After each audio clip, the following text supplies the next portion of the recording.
Hi, everyone. Hi. Hi. You're so nice. Do you know the setup when someone goes, I am so insert the word you want to have yelled back at you, and then you all go, how word were you? Yeah. Heard of that? Okay. Let's do that. I have two practice rounds. Okay, ready? I was so lame. How lame were You you? were so good. Just one more. Okay, this is a special one. I was so racist. How racist were you?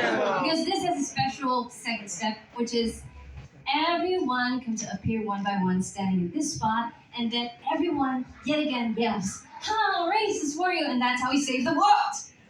Woo! That's my thank you. Yes, because you never know who will stand on the spot, and a little public shaming can go a long way. Here's my actual setup. I was so white. How white were you?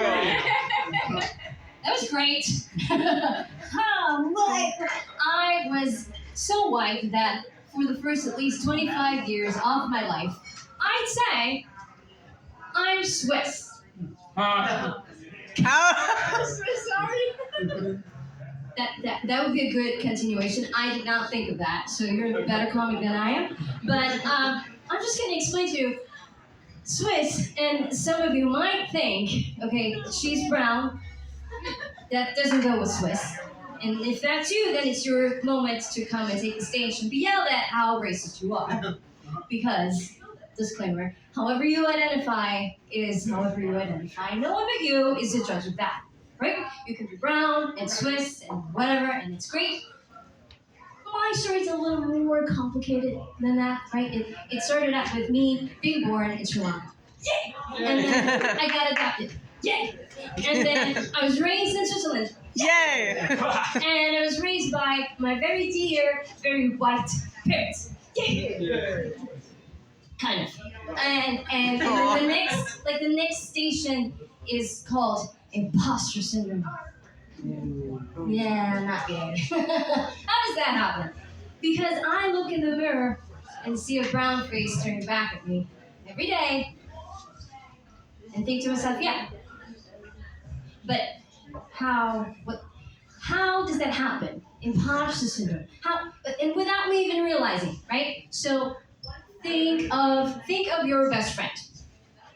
Not the one sitting next to you right now, the one that should be in your pocket, but has now a seat on the table so that you don't miss anything that your phone is saying while your friend is ringing. Okay. Now, you download a new app, and it's fun, and you use it every once in a while. You use it sparingly, you use it, you forget about it, and then it's slowly draining your battery and storage in the background until one day your phone hardly works anymore. And then you frantically look for things to delete off of your phone. And you think, what was that app again? What was that app again? You can't remember. But you think, oh, if you could only remember, you convince yourself deleting that one app will magically free up all the space you need on your phone. But you cannot remember. Oh, if you can remember. So you tap, and you look and you swipe, and you folders and settings and nothing, and you days go by, hours pass, you've missed work, you forgot your brother's birthday, your friend is still ringing, until finally you find it, and it says, this app cannot be deleted. It has become a major part of your phone. Everything will crumble, and the world as you know it will end if you delete this app. So you know you gotta do it. So you tap,